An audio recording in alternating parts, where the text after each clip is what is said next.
Hi everybody, my name is Mike Max, and today we're going to talk about something that's very important to just about everyone. Concussions and protecting injury, preventing injury, how to identify if you are injured. Are you worried? Are you seeing symptoms? Those are all the questions that are paramount right now in the athletic world and beyond. If you have symptoms, you got to report it to your coach. You got to be honest with your parents, and don't go back on that field until you're healthy.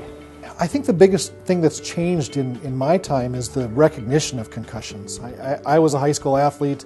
You know, I remember the day when, as long as you weren't throwing up or unconscious, they put you back in the game. And a lot of the coaches and a lot of parents and a lot of teachers grew up with that. Your brain is the most important thing you have, so you need to take care of it. You need to learn about the symptoms you could have, the things that can happen to you after you have a concussion, and also just be aware of your body and know your limitations. One of the misnomers about concussions is that you'd have to black out. You'd have to be completely out of it before you recognize that you've sustained any head injury, and that's just not true. Anytime you exhibit any type of concussion type symptoms, that means you've got something that's happened to your brain. You want to make sure you take them out, make sure they're healthy, make sure that brain is recovered before they come back in any sport. That's for any sport. You know, there's a whole host of symptoms we look for, and really it's anything out of the ordinary from what their normal, their baseline would be, how they would normally act, how they would normally feel, what their normal appetite would be, what their normal energy levels would be. That's kind of things we look for as changes after concussions occurred. Yeah, we talk to the kids a lot about that. You know, we ask them, are you hurt or are you injured? Quite often, you know, and sometimes they get their adrenaline's all going in the middle of the game. They really don't know they're hurting.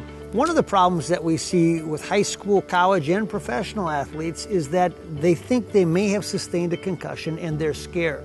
Scared that if they come out of the game, scared that if they tell the coach, they might not earn their place back again on the field.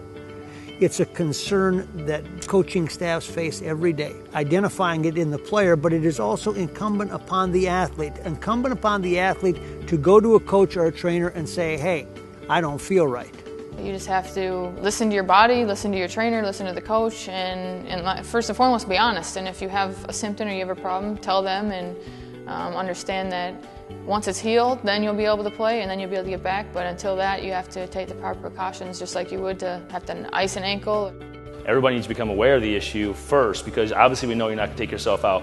So the other people have to step in and do it for you, because you're not obviously making the correct decisions at that time. Having a concussion is not that unusual, but what becomes problematic is it's easier to sustain a second concussion and then things get worse.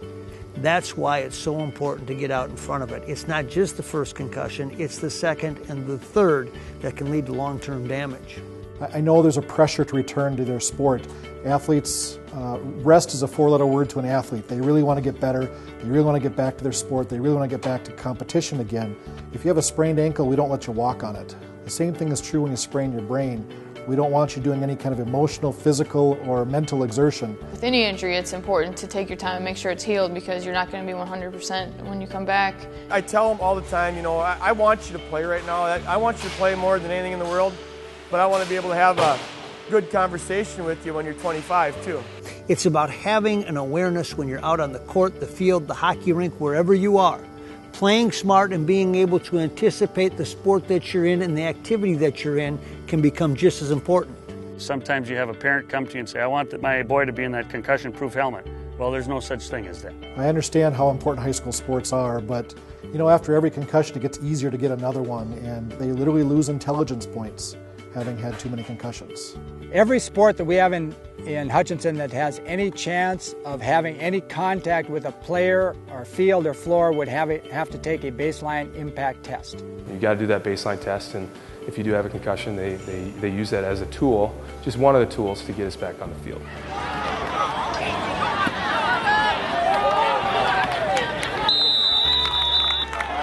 The symptoms of a concussion include any or all of the following: Headache, balance problems, irritability, nausea, vomiting, loss of consciousness or blackouts, confused, sensitivity to noise or sound, concentration or focus issues, blurry vision.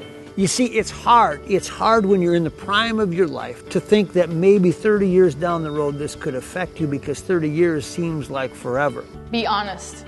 Be honest with your coaches and parents. Take every headache seriously. When in doubt, get checked out. Wear your gear and make sure that it fits. Be smart about concussions. so you can keep your head in the game. I know you want to play, but you want to play smart. So I hope we've enlightened you to how important it is to play the game safe. Remember, there's a lot of things that you have control over, like making sure you have the proper equipment, like anticipating and playing smart when you're out there in action. And remember, there's never a wrong time to do the right thing and go to a coach or trainer and say something just doesn't feel right.